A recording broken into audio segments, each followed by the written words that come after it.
السلام علیکم ورحمۃ اللہ وبرکاتہ۔ وعلیکم السلام۔ ان الحمد للہ نحمده ونستعینه ونستغفره ونعوذ باللہ من شرور انفسنا ومن سیئات اعمالنا، من يهده الله فلا مضل له ومن يضلل فلا هادي له، واشهد ان لا اله الا الله وحده لا شريك له، واشهد ان محمدا عبده ورسوله. اما بعد فان خير الحديث كتاب الله، وخير الهدي هدي محمد صلى الله عليه وسلم، وشر الامور محدثاتها، وكل محدثة بدعة، وكل بدعة ضلالة، وكل ضلالة في النار. قال الله تعالى: ان الله يأمركم ان تؤدوا الامانات الى اهلها. معزز صدر جلسہ، اساتذہ کرام، علماء اعظام، مہمانان گرامی قدر، دور دراز سے آئے ہوئے دینی اور ملی بھائیوں، پردہ نشین خواتین حضرات اور میرے عزیز طلباء،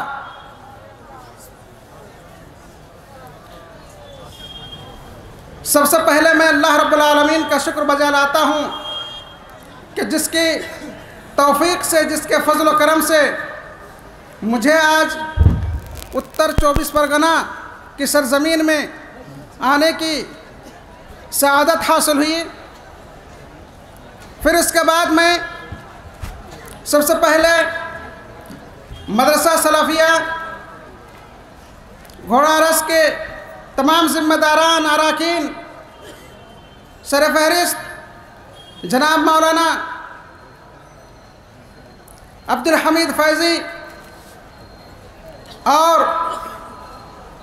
نوجوان عالم دین مسعود رانا سلفی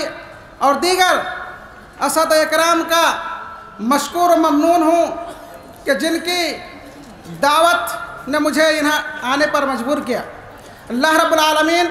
تمام لوگوں کو جزائے خیر سے نوازے۔ حضرات گرامی، بنگلہ زبان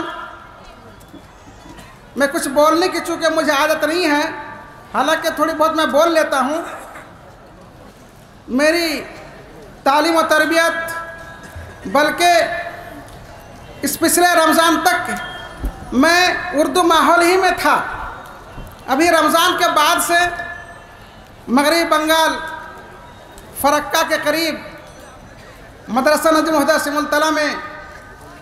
مدرس کی حیثیت سے کام کرنا شروع کیا ہوں، تو ہلکی پھلکی بنگلہ زبان میں بول لیتا ہوں، پر اردو میں بولنا میرے لیے آسان ہے، اور انشاءاللہ آسان زبان میں بولوں گا، آپ لوگ سمجھیں گے انشاءاللہ۔ چونکہ وقت کافی ہو چکا ہے اور بھی کام باقی ہیں، تو مختصر طور پر کچھ باتیں میں آپ کے سامنے رکھنے کی کوشش کر رہا ہوں۔ یہ انتہائی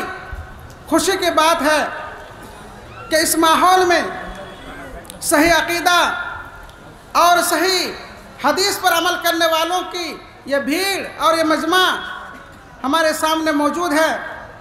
اور اسی بھیڑ اور اسی مجمع نے مدرسہ سلفیہ کے نام سے ایک عظیم الشان ادارہ کہ جس میں قرآن اور صحیح حدیث کی تعلیم سلف کے منہج کی روشنی میں دی جا رہی ہے، وہ مدرسہ وجود میں آیا ہے۔ یہ انتہائی خوشی کی بات ہے۔ اللہ رب العالمین تمام لوگوں کو جزائے خیر سے نوازے۔ حضرات گرامی، میں نے ایک آیت تلاوت کی ہے جس میں اللہ رب العالمین کا ارشاد ہے، فرماتا ہے کہ اللہ رب العالمین، اے بندو، اللہ رب العالمین تمہیں حکم دیتا ہے کہ تم امانتوں کو ان کے اہل تک، جنہوں نے تمہارے پاس امانتیں رکھی ہیں، ان تک تم ادا کر دو، پہنچا دو۔ امانتوں کو ادا کرنا، امانتوں کو امانت والوں تک پہنچانا، یہ ضروری اور فرض ہے۔ امانت کسے کہتے ہیں؟ امانت وہ چیز، چاہے وہ روپیہ پیسے اور سونے چاندی کی شکل میں ہو، یا جنس یعنی اناج غلہ سامان کی شکل میں ہو، یا بات کی شکل میں ہو، جسے آدمی کسی کے پاس رکھتا ہے اس امید سے کہ ہو بہو جو کہ تو وہی چیز اس کو واپس کر دے گا، تو اسے امانت کہا جاتا ہے۔ عام طور پر اسی کو امانت کہتے ہیں، اسی کو امانت داری اور دیانتداری کہتے ہیں، کہ اگر آپ نے آپ کے پاس رکھی ہوئی چیز رکھنے والے کو ہو بہو آپ نے واپس کر دیا، تو یہ آپ کے اندر امانت داری ہے، دیانتداری ہے۔ اور اس کی ترغیب قرآن اور صحیح سنت میں بہت زیادہ آئی ہوئی ہے، اور اس امانت داری میں خیانت کرنا یہ انتہائی عظیم جرم ہے، گناہ کا سبب ہے۔ حضرت انس بن مالک رضی اللہ عنہ فرماتے ہیں ما خطبنا نبی اللہ صلی اللہ علیہ وسلم الا قال لا ایمان لمن لا امانت له۔ نبی پاک صلی اللہ علیہ وسلم جب بھی خطبہ دیتے تو یہ بات ضرور کہتے کہ لا ایمان لمن لا امانت له، جس کے پاس امانت داری نہیں، جس کے اندر دیانت داری نہیں، اس کے پاس یا اس کے اندر ایمان نہیں۔ تو امانت داری یا ایمان کی علامت ہے، یہ بندے کے سچا ہونے کی علامت ہے، اور اگر امانت داری نہیں ہے تو وہ خیانت ہے، اور خیانت یہ عملی نفاق کی ایک علامت ہے۔ بلکہ اللہ کے رسول صلی اللہ علیہ وسلم نے ایک حدیث پاک میں فرمایا اذا ضیعت الامانہ فانتظر الساعہ، کہ جب امانتیں ضائع ہو جائیں تو پھر قیامت قائم ہونے کا انتظار کرو، یعنی قیامت سے پہلے امانت اٹھا لی جائے گی، امانت ضائع ہو جائے گی، لوگ ایک دوسرے کی امانت کی حفاظت نہیں کریں گے، اور پھر اس کے بعد ہی قیامت قائم ہوگی۔ حضرات گرامی، یہ جو مدرسہ آپ نے کھولا ہے، یہ مدرسہ ایک امانت ہے، یہ مدرسہ ایک امانت ہے، دینی تعلیم امانت ہے یہ، اور کوئی بھی ادارہ، کوئی بھی مدرسہ، خصوصاً دینی مدرسہ جو غیر حکومتی مدرسہ ہے، جسے ہم نظامیہ مدرسہ کہتے ہیں، قومی مدرسہ کہتے ہیں، اسے چلانے کے لیے 4 لوگوں کی ضرورت پڑتی ہے، یا 4 اطراف کی ضرورت پڑتی ہے۔ ایک تو ایک عوام، دوسرا ایک ارکان کمیٹی کے لوگ، تیسرا اساتذہ، اور چوتھا ہے طلباء۔ یہ چاروں مل کر کے جب کام کرتے ہیں تب جو ہے ایک مدرسہ کا وجود ہوتا ہے، مدرسہ جو ہے وجود میں آتا ہے، مدرسہ بنتا ہے اور چلتا ہے۔ عوام اگر تعاون نہ کرے اللہ کی راہ میں مدرسے کے چلانے کے خاطر، اساتذہ کی تنخواہ اور طلباء کے رہن سہن اور کھانے پینے کے کھاتے میں اگر خرچ نہ کریں تو مدرسہ نہیں چل سکتا ہے۔ بیچ میں اگر اراکین اور جو ممبران ہیں، جو مدرسے کے ذمہ داران ہیں، وہ اگر عوام سے پیسہ لے کر کے صحیح طریقے سے مدرسے کو نہ چلائے تو مدرسہ نہیں چل سکتا ہے۔ اگر مدرسے میں اساتذہ تعلیم نہ دیں، ٹیچرز نہ پڑھائیں تو مدرسہ کیسے چل سکتا ہے، مدرسہ کیسے ہوگا وہ؟ اور پڑھنے والے اگر طلباء نہ رہیں تب بھی تو مدرسہ کا وجود جو ہے نا کو مدرسہ نہیں ہو سکتا۔ تو چاروں مل کر کے تب مدرسہ بنتا ہے، اور اس میں اہم ترین جو چیز ہیں وہ 3 چیزیں ہیں: اساتذہ اور طلباء اور نصاب تعلیم، جسے ہم سلیبس کہتے ہیں۔ اس زمانے کے حساب سے مدرسے کے اندر نصاب کا اس زمانے کے مزاج کے مطابق ہونا بہت ضروری ہے۔ ہم نے بہت سارے مدرسوں میں دیکھا ہے کہ نصاب پرانے زمانے کا ہے، جو سلیبس ہے وہ پرانے زمانے کا ہے، ہمارے جدید زمانے اور جدید عصر کے مطابق، اس کے مزاج کے مطابق نصاب تعلیم ہے نہیں، سلیبس جو ہے وہ ہے نہیں۔ وہی پرانا نصاب اگر ہم اس زمانے میں پڑھیں گے اور پڑھائیں گے بچوں کو تو ہمارے بچے کے اندر وہ صلاحیت نہیں پیدا ہوگی جو صلاحیت اس زمانے میں مطلوب ہے۔ اس زمانے میں نئے مسائل وجود میں آتے ہیں، ان نئے مسائل میں فتویٰ، شرعی احکام کیسے دیا جائے، کیسے جو مسائل کا استنباط کیا جائے، نئے مسائل کا حل قرآن اور سنت کے اندر کیسے طلب کیا جائے، ان چیزوں کو پڑھانا بہت ضروری ہے۔ اسی لیے پچھلے کچھ سالوں سے ہمارے ہندوستان میں سب سے عظیم سلفی ادارہ، اہل حدیثوں کا ادارہ جامعہ سلفیہ بنارس، جہاں میں تقریباً 5 سال مدرس رہا ہوں، اور اس کے نصابی کمیٹی، سلیبس کمیٹی کا ممبر بھی رہا ہوں 2 سال۔ تو اس میں یا اس عظیم الشان ادارے میں فقہ النوازل کے نام سے ایک سبجیکٹ، ایک مادہ، ایک فن جو ہے داخل کیا ہے۔ فقہ النوازل کا مطلب ہوتا ہے کہ اس زمانے میں جو نئے نئے مسائل رونما ہوئے ہیں، جو نئے نئے مسائل جنم لیے ہیں، جو نئے نئے مسائل پیدا ہوئے ہیں، ان مسائل کے تعلق سے شرعی احکام کیسے بیان کیا جائے، کیسے ان مسائل کو حل کیا جائے، وہ ساری چیزیں حلال ہیں یا نہیں ہیں، جائز ہیں یا نہیں جائز ہے، حرام ہے کیا ہے، ان تمام نئی مسائل کے بارے میں شرعی احکام کیسے آپ معلوم کریں، وہ طریقہ جو ہے، وہ فارمولے، وہ اصول و ضوابط اس میں بیان کیے جاتے ہیں۔ اس لیے ضروری ہے کہ اس وقت کے جو مدارس ہیں، خصوصاً سلفی اور اہل حدیث کے مدارس، ان میں اس مادے کو داخل کرنا انتہائی ضروری ہے۔ اسی طرح مدارس کے قیام کا مقصد یہ ہوتا ہے کہ صحیح دین کی نشر و اشاعت ہو۔ ظاہر ہے کہ صحیح دین کی نشر و اشاعت اس وقت ہو سکتی ہے کہ جب آپ براہ راست قرآن سے مسائل کا استنباط کریں، قرآن کو پڑھیں سمجھیں، اور ساتھ ہی ساتھ صحیح حدیث کو آپ پڑھیں سمجھیں، مسائل کا استنباط کریں صحیح حدیث سے۔ اب حدیث جو ہے صحیح اور ضعیف ہوتی ہے، ظاہر ہے کہ حدیث صحیح ضعیف معلوم کرنے کے لیے بھی آپ کو مدارس کے اندر کچھ ایسے علوم پڑھانے پڑیں گے کہ جن کو پڑھ کر کے طلباء، اسلامی مدارس کے طلباء جو ہیں، وہ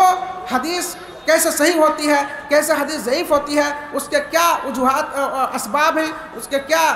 کاران ہیں، اور سب جو فارمولے ہیں، جو اصول و ضوابط ہیں، سے ہم مصطلح الحدیث کے نام سے جانتے ہیں، اس تعلق سے وہ سارے فنون جو ہمیں پڑھانے چاہیے، جس میں مصطلح الحدیث ہے۔ اسی طرح جو علم الرجال روات کے بارے میں، راوی کے بارے میں ہے، اسی طرح تدوین السنہ ہے، تخریج ہے، یہ سارے مادے بھی جو ہے تھوڑے تھوڑے کر کے ہم کو داخل کرنا چاہیے، تاکہ ہمارے یہ طلباء یہ سارے فنون پڑھ کر کے ان کے اندر اتنی صلاحیت، اتنی لیاقت، اتنی ایبلٹی پیدا ہو جائے کہ وہ پڑھ کر کے وہ کم سے کم کون سی حدیث صحیح ہے، ضعیف ہے، خود سے جو جچائی بچائی کر سکے، وہ جانچ سکے، پرکھ سکے کہ یہ حدیث صحیح ہے، حدیث ضعیف ہے۔ پھر جب حدیث کی صحت اور ضعف معلوم ہو جائے گا، تب جا کر کے جو ہے وہ صحیح حدیث کی روشنی میں مسائل کا استنباط کر سکے گا۔ مجھے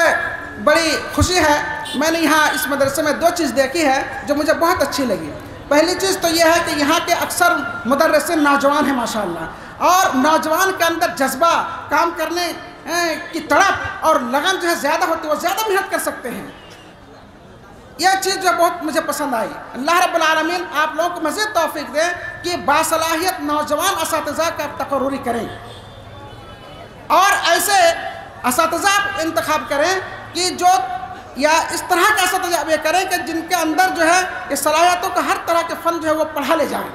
یا کم سے کم تخصص کا زمانہ ہے تو ہر فن کا ایک جانکار ماہر استاد جو ہے، ایک ٹیچر آپ مدرسے میں ضرور رکھیں۔ کوئی نحو کا ماہر ہو، ہر فن جانتا ہو لیکن نحو میں زیادہ مہارت ہو، یا مصطلح حدیث میں زیادہ مہارت ہو، یا کسی کو حدیث میں مہارت ہو، کسی کو فن میں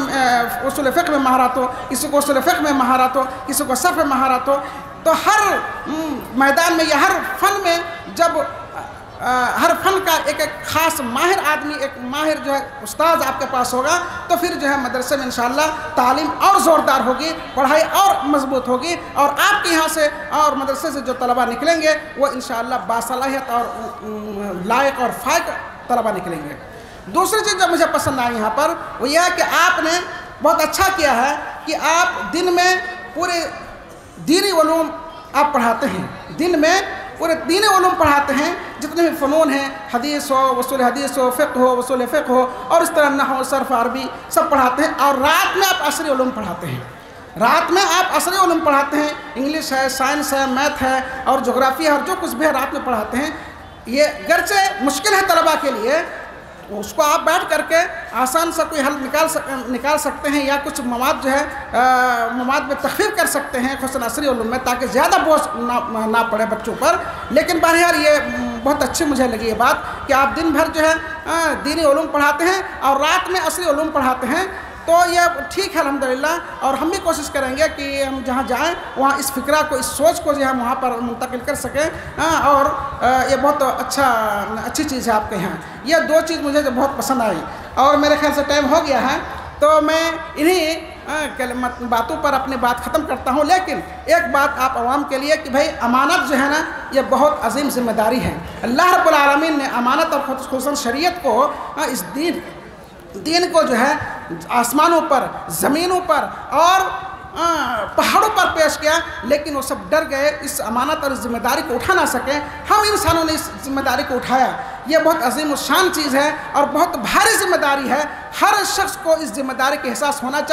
چاہے ہم استاد کی شکل میں، ٹیچر کی شکل میں مدرسے میں ہوں، یا طلبہ کی شکل میں مدرسے میں ہوں، یا ذمہ دار کی شکل میں مدرسے کے اراکین ہوں، یا عوام ہوں، یا ہم گھر میں ہوں باپ کی حیثیت سے یا بھائی کی حیثیت سے یا ماں کی حیثیت سے، جس حیثیت سے بھی ہوں. امانت ہوتی ہے. خود ہمارے اعضاء ہمارے پاس امانت ہیں، نماز ہمارے پاس امانت ہے، روزہ ہمارے پاس امانت ہے. یہ ساری چیزیں سب جو ہے یہ ہمارے پاس امانت ہے. اس امانت کی یا ان تمام امانتوں کی ہمیں جو حفاظت کرنی چاہیے تاکہ اللہ رب العالمین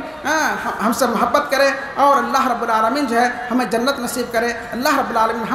ہم تمام لوگوں کو صحیح سننے اور صحیح باتوں پر عمل کرنے کے توفیق سے نوازیں. اور پھر میں آخر میں آپ تمام لوگوں کا شکریہ ادا کرنا ضروری سمجھتا ہوں، کیونکہ اللہ کے رسول نے فرمایا کہ جو لوگوں کا شکر گزار نہ ہو وہ اللہ رب العالمین کا شکر گزار نہیں ہو سکتا. تو اللہ رب العالمین آپ تمام لوگوں کو جزائے خیر سے نوازے. ھذا وصلی اللہ علی نبینا محمد وآلہ وصحبہ اجمعین.